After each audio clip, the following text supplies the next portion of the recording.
This week's economic update, we're going to have some fun. We've got Jason Hammock here, and Hale Lewis is my right-hand wing person, if you will, being politically correct. I'm glad to have you guys here, and I appreciate you. So let's just talk a few minutes. So I've got a few things I did a little poking around just to see where we are different than maybe in past weeks. And, my interpretation is there's not a whole lot that's changing, but there are some things that we should probably talk about. And then we're going to pull up some local data, and then we're going to pass the baton to Jason to kind of share a little bit about what he sees in the Midtown, in-town areas. Sound like a plan? Sounds like a plan, Stan. Fantastic, man. So last week's Fed meeting contained no real surprises, and the Fed is scheduled to meet again in late August, at their annual symposium in Jackson Hole. If you've never been to Jackson Hole, that's a cool place. If you can make the symposium, that would be interesting. Not sure I want to sit through that meeting, but Jackson Hole, Wyoming is amazing. So back to my initial point. Interesting enough, when the recession, or when they point to the recession, was March of 2020, we had 128 straight months of expansion in terms of GDP, or gross domestic product. 120, that's ridiculous. That's over 10 straight years. So it's inevitable that something had to happen, but I don't think anyone really thought that. Well, I won't say no one thought, but I certainly didn't even know what the word pandemic really meant. So that tells you my level of awareness around what could happen. Experts have pointed to the Fed symposium as a potential time that the Fed might announce a slowdown in their bond purchase program, but with COVID cases spiking, there are a lot more unknowns right now about the Fed and what they'll do. And part of that is to keep money circulating through the economy so that there's lending power so that we can keep things moving and productive. Second quarter GDP, by the way, that gross domestic product I mentioned, showed annualized growth of 6.5%, which is massive. And it would have been even higher had it not been shortages and slowdown in supply and some inventory drawdowns. I was reading another report that says that, that's not a sustainable GDP by most standards, but they expected to go down in 22 and 23, maybe to 4 and even 3.5. So just an awareness point. The size of the economy, by the way, is now larger than before the pandemic. So the general production value of all products and services in the economy is greater than it was pre-pandemic. I found that stat interesting. And FHA, by the way, so one of the concerns are these are people who are late and delinquent in their home payments. FHA is rolling out a new program that will allow mortgage servicers to offer eligible homeowners a reduced payment option to help them remain in their homes. So that whole lingering black cloud of distress and what could happen in the foreclosure world, that might mitigate some of that concern. And I think last week or the week before, we were talking about the fact that with so many people with equity in their homes, even if they're behind in default, it probably won't tip the scales of, valuation. And that if banks can sell homes, and take out the money owed, and there's still money left over, there's no reason for them to deep discount if the market's hot and capable of absorbing those. So there's a question mark there. And I would also say that savvy homeowners are probably far less likely to give up their homes when they have equity. I mean, that's not a logical, chain of thought, I suppose, best way to put it. So I think that's good news that the FHA is already prepping for that potential hurdle in the economy. The home ownership rate actually dropped in the second quarter to 65.4, down from 67.9 a year earlier. So that's interesting, but that could also be transiency and the effects of COVID. I mean, who knows? 2 points, but the South, by the way, in the South, it's 67.1. So that's a national statistic. Inflation's kind of the conversation of the day. Anybody hear about inflation? Is that on your radar? Let's get engaged here. I've done enough just teaching and preaching. If you buy coffee at all, then inflation needs to be on your radar. Who needs a $7 coffee when 4 will do just fine? If you can find a $4 coffee. Well, you're right. I do simple lattes, and I don't get the super venti extra grande, maybe. But you're right. So anybody in tune with inflation and the effects, are they seeing it in their world? This is an interactive opportunity. I just thought I would test the waters to see. Drew popped in with his visual. I appreciate that. Thanks for turning on your camera.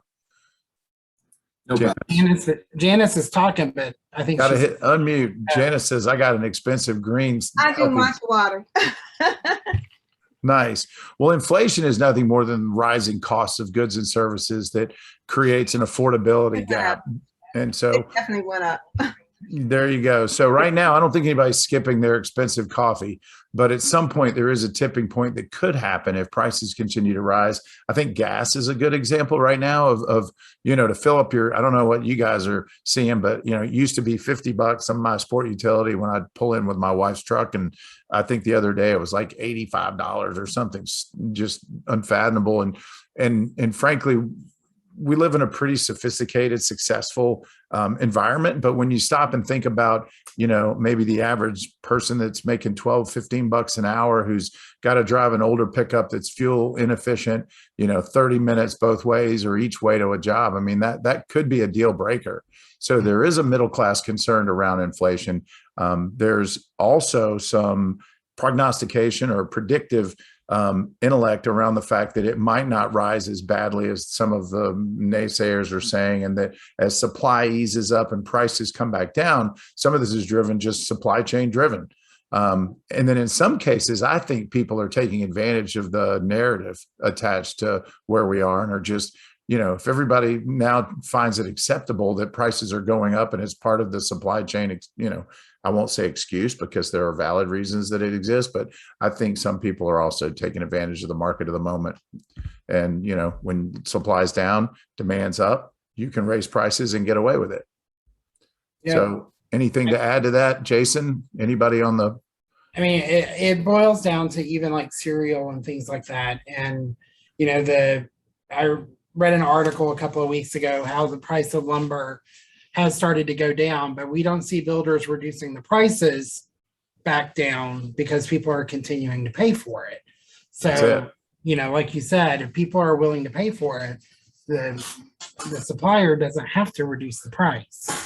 Exactly. And some of it's probably a hedge against uncertainty because I'm doing a renovation at my lake house and it's significant. And man, my estimates are way the heck off 25% from last year when we drafted the contract and agreement. And I'm certain builders are also not going to immediately drop their price, not knowing what the supply opportunity or pricing is going to look like a month from now when they actually need delivery of phases 3 and 4 of your build or whatever renovation project you're on. So I think they're playing it safe too.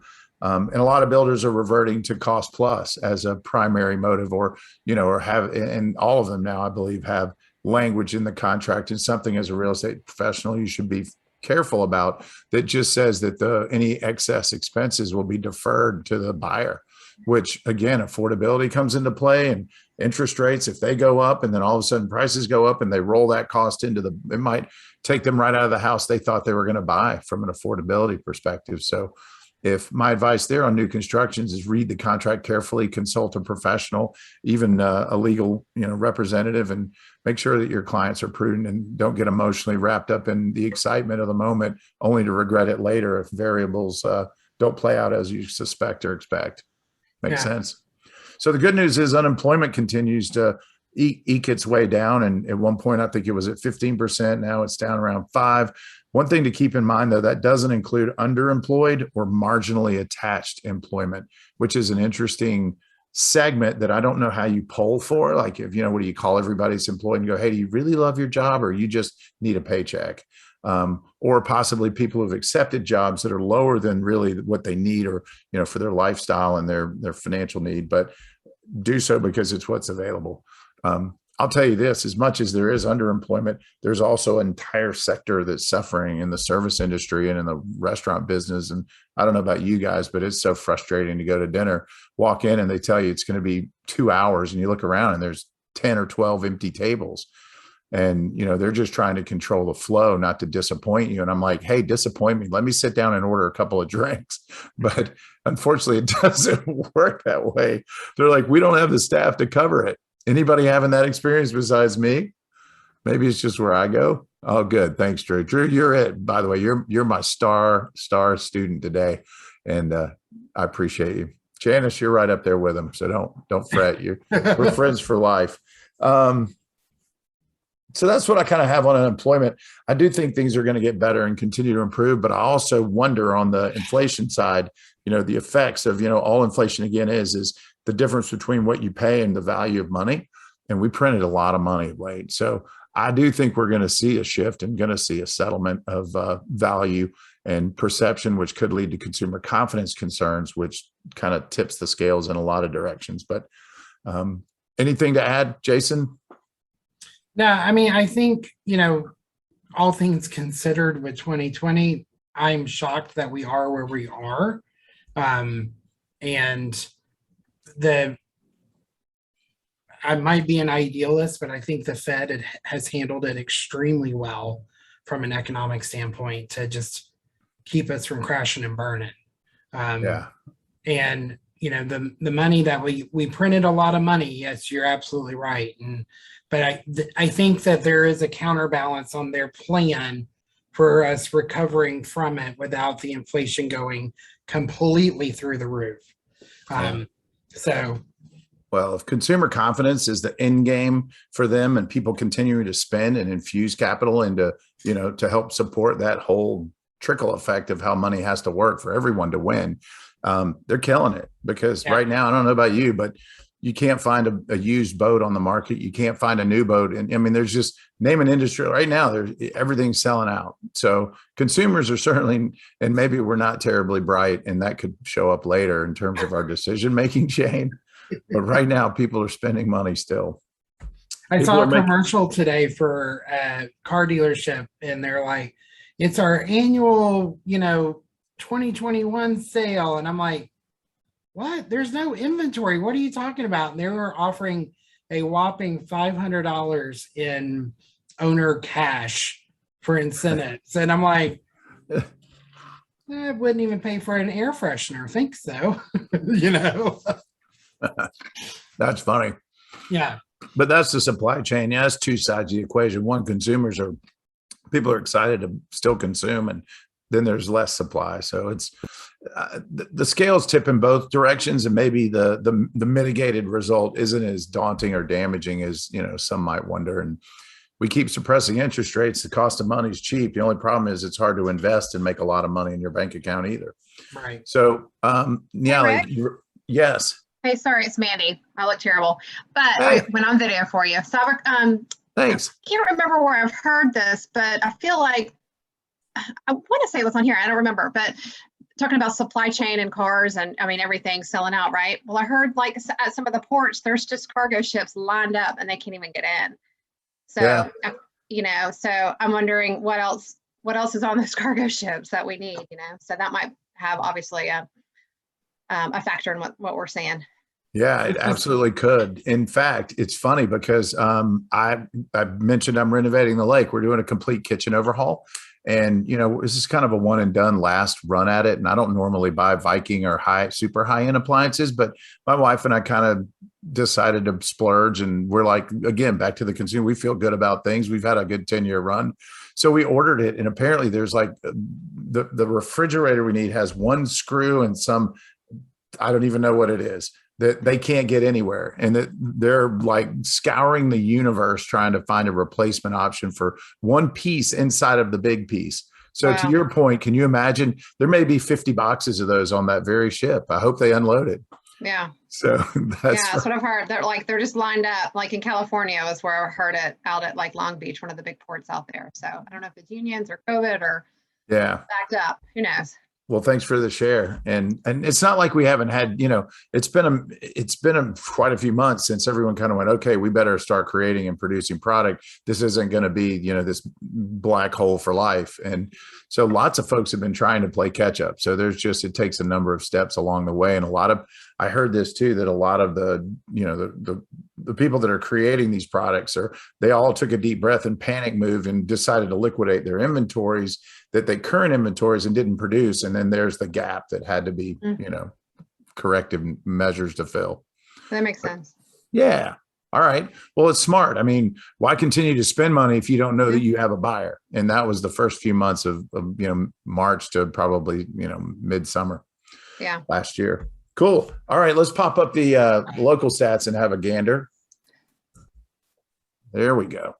So in looking at these, I love that we do this every single week. It's fun, but I keep looking for anomalies, and I've yet to really see anything out of control. Like, oh my gosh, that's definitely an indicator of where we're going. I haven't even seen a trend line that's like, look below at the, you've got closed, under, active under, and new listing, a little bit of spike up and down, but nothing like out of control crazy, except for looks like July 12th, we had a closed number that dropped that week.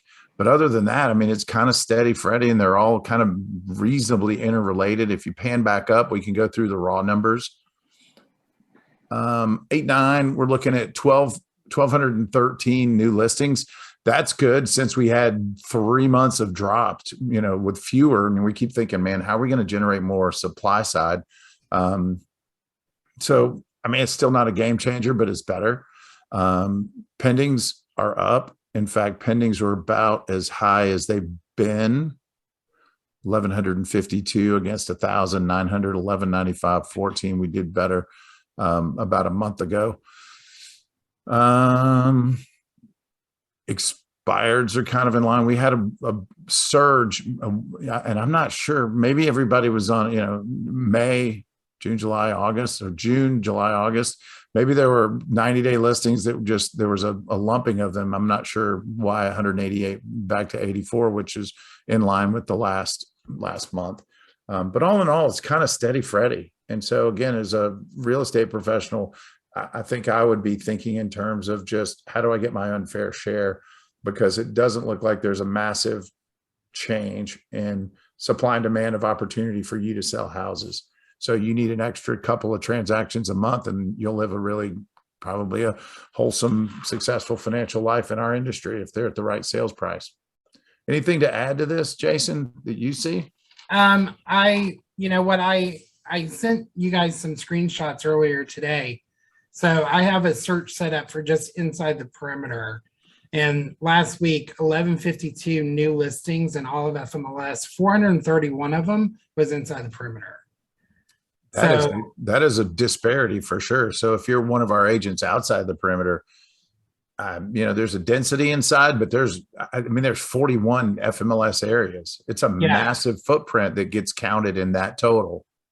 Yeah. And then the closed listings last week, 1,853, and over 411 of them were inside the perimeter.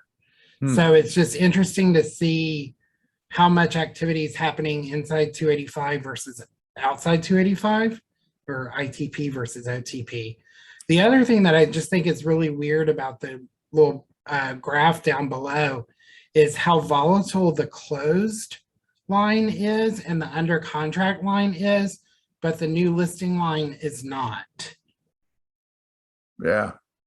And it's just really interesting to me to see how volatile those are versus that new listing line or the under contract. Yeah, you would think there would be a trailing line that looks similar because of the rate. Most people, if you polled an average real estate agent or an entire office, let's say, and you said, how fast are things selling? I mean, I don't think anyone would argue it's over a week. Even, hard to sell listings are a few weeks. So all that to say, there's not a direct correlation according to this data chain. Yeah. Which I just thought that was interesting, is that it doesn't, anyway. Other thing that I see that's kind of jumping out at me, and we've talked about it before, is the amount of price corrections that are happening. So, 431 new listings in town last week, and 260 of them had a price reduction. So I think the buyers have finally, collectively pumped the brakes and said, I'm not paying for that in that condition, in that location. Right. Well, what this data doesn't show are the number of competing offers for those listings that do sell and go under contract. So, I mean, the word I get and the people that I have been talking to is that it's gone down and it's not as aggressive, and there aren't, 15 offers on every single listing. Right. And you kind of wonder, like, as a consumer, I'm certain there's still a euphoric hopefulness that they can put their house on the market, get 5 offers, and one's over asking. And then I'm going to speculate that a lot of folks are shooting for the moon and then quickly adjust when they realize, and hopefully real estate professionals are sharing this to say there are limits to what you can do in pushing the market. And then it still has, the consumers have to agree with you for your price to be valid. So good points. I appreciate that. Do we want to look at usually Brett glances at the commercial tab and the leasing tab, and maybe we just kind of look at that real quick. And wow, the pending number, that's 30 days. Yep. Doesn't look like a whole lot. Sorry, I have to look around my camera. I parked it in front. I don't think this is very inclusive data, to be honest, because it's FMLS exclusive. Right. And, CoStar and LoopNet are a big source for their data. And I think Brett shared this last week as well. We've struck a deal with CoStar to extend and expand our coverage. And we're going to set up some search criteria so that we can have much better data to speak intelligently around commercial in the future. Residential lease. There it is. Bam, 8.9. So just a lot of common data that seems to flow. That's actually a big jump in new listings relative to the source of this data. Pending hold withdrawn. Yeah. So it looks like there's some more opportunity or inventory on the market on the leasing side. But if the data earlier is there are fewer homeowners percentage wise, that would naturally lead you to believe there's going to be more demand on the lease side, which makes owning investment property more valuable because that tip helps you on the supply demand side of that. You want to pop up your data, Jason? Do you or share at least what's going on? So there's a couple of things that we have been talking about locally. So for those of you that don't know, the new version of Curbed called us basically the Soho of the 80s and the 90s in Old Fourth Ward, which I don't know if that's a compliment or not. But it's an interesting article. And then this came up in the Atlanta Business or in Urbanize as well this morning. A letter to the editor, East Atlanta former hipster seeks advice on where to live next. And so there's a lot of, this is kind of comical, but at the same time, Rick Marcus says he's representing this guy. Like he knows him, like even though it doesn't have his name in it. So there's a lot of stuff happening inside the city that we just got to pay attention to. But one thing that's happening is when you have marketing like this that goes out nationally, right. All this is doing is fueling industry and headquarters that want to move to Atlanta and want to attract talent to Atlanta. So Nike is one of the newest corporations to announce that they're looking for major office space in the Atlanta market. And they're not moving to Alpharetta and Marietta. They're moving to Atlanta. So this kind of stuff is what you want to look at. Also, I love Centennial Yards outside of Phillips and Mercedes-Benz gets a huge developer. The people that did Hudson Yards in New York, they're now one of the main designers for this. And that was not a cheap project, but they also have gotten some global fame for it. Ironically, it's in Soho in New York, which I just thought was funny too. But that's what's kind of fueling it. And Rick, you were talking about how home ownership had gone down. I know several people that finally answered the question, I want to sell, but where do I go? And they're answering with, I'm going to rent something. I'm just going to kind of chill out for a minute. I'm going to figure out where I want to go. And they're selling and cashing out their equity and then just going to live on it for a minute until they figure the next step out. Yeah. Well, and to be honest, that's probably the most wise path. If you can't find what you really want and you're unwilling to pay a premium for what you do want, or it doesn't exist, man, that's brilliant to put your cash in a safe haven until the market shifts or supply and demand favors what you do want. Right. But too few people are really keen on, delayed gratification. And so luckily for us, I mean, that's a good thing. If they have to buy something in a year or two from now, buy something again, that's great. But that's an interesting, I think, a very astute point. there are probably people who've moved into a rental scenario just short term to figure out what they're ultimately going to do. Right. Yeah. Cool. Cool. Well, thanks for that. Anything else to add? Well, I feel like we are kind of feeling on the OTP side, that back to school slowdown.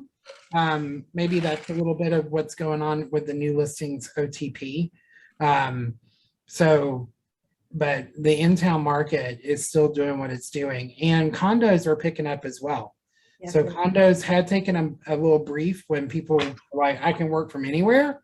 But now they're realizing they got to come back to the office, and the condo market has started to tick back up, condo resale. Yep. Well, we've got about 4 minutes left. Anybody have anything to add, share an efficient question? We're I happy have to- a question. This is Christine. Hey, So, hi, I'm hearing all these fantastic opportunities. I'm looking at my CRM. I started making more phone calls lately. And I'm like, how do I tap into those opportunities? Just by chasing my old leads from open houses from last year? No, like, I mean, that's my question basically. How do I have access to these hotspots? What kind of marketing or what actions would be good to take to actually get a piece of that pie? so I'm not sure I fully understand. It seemed like two parts to the question. Is one is if you're aware of where things are going in Atlanta, there's a good story to promote and market to. Is that half of it? Like becoming aware of what message to send to your database? Oh, I see. Probably, yeah, the marketing. Because I mean, I think the way I lead gen is very old fashioned, or I don't know, but I just call people in my sphere or I have in my database and whatever. It's like like throwing spaghetti on the wall and whatever sticks. So I'm trying to be more targeted. Yeah. So there are a few ways to attack it, if I understood the question right, and if I didn't, correct me. But one is just to continually provide information like Jason shared today. Hey, did you know these projects are coming and these companies are coming, and inspire them to see the potential in different areas. So especially if you have an area of specialty or expertise, you really want to know your backyard and become the economist and understand where the development's going. You want to be the economist of choice. And so in doing so, you want to spread good news so that, just like Jason said, those news stories hit the national media and it gets the attention of other national players who then have to own the reality that, hey, Atlanta's actually going places. There is a tech sector. There is where we're perceived, fill in the blank. There may be a new perception that media helps create. And so I would be part of that media chain with anything positive. The other half is just simply create a bigger base. So the more people you communicate positivity with, the greater return you're going to get naturally. And so it could be networking groups, it could be work groups, it could be nonprofits and specialties. It could be, who else, Jason? Where else would you go if you wanted to expand your database today? I mean, you could certainly call your database and say, who do you know that I should know that's like you that would love this information? After you've kind of confirmed that you're sending great information and they appreciate it, it's a simple question. So you're strategic in growing your database and strategic in creating an inspired marketing plan around a positive future. Yeah, I actually sent it to someone earlier today, the memory jogger that you hand out when you're doing, your lead generation class. And I still have a crumpled up piece of paper that has that on there, and I scanned it, and it's just, looking at your checkbook, and it's like, who do I pay? And are they in my database? So Yeah. Mhm. So there's two pieces of the equation. One is your personal branded image and how you promote your expertise. The other half of it is being the knowledge expert that people want to pick up a phone and call you a week from now because of something you mailed, sent, or left message wise, or a video that say, hey, tell me more about this. I really am intrigued. And what would it look like if I sold this and bought there, or maybe an investment property? And so those are the conversations. You want to create intrigue. And the only Like way that they come to me instead of me chasing them. Right. But you have to have the credibility that they'll do it. And sometimes you have to ask them what they want before, you can speculate, which is back to your spaghetti on the wall theory. But it might just start with calling everyone in your database just to go, hey, if I sent this information regularly, would this be of interest? Economic news, companies coming to Atlanta, development, big developments that are on the horizons in key areas. And my guess is if it's anywhere near where they live or want to live, they'll absolutely want that information. And so maybe the one of the questions in your lead gen is, hey, if you did move and sell, where would you go and why? And then stop talking and see what they say and maybe they'll lead you to you then being able to go find some information that supports that decision and inspires it down the road. And keep that in your database to further the conversation strategically the next time you call. Right. Yep. Is that helpful? Very much. Thank you. Of course. We live in an organic world where things just come to us when they do. And I'm convinced if you're more strategic, you'll hit more targets. And so, Definitely. yeah. And if ever you sell your database or decide to partner or move on to something different, and when you retire, there's no, it's only worth the value of the relational energy in the conversations you save. So you've got to save all those so that if I jumped into your database, Christine, and you said, hey, call John Jacobs, and I pull him up and there's notes in there from the last 7 times you called. Literally, I should be able to call him and spark a quality conversation instantly based on those interactions because I know where he's been, where he's going, what his hopes and dreams are, what his family life looks like. Does he have dogs and cats? Is he a pet person? Raise chickens? That's what a quality database will have in it and makes for greater value. Is that helpful, guys? Yeah.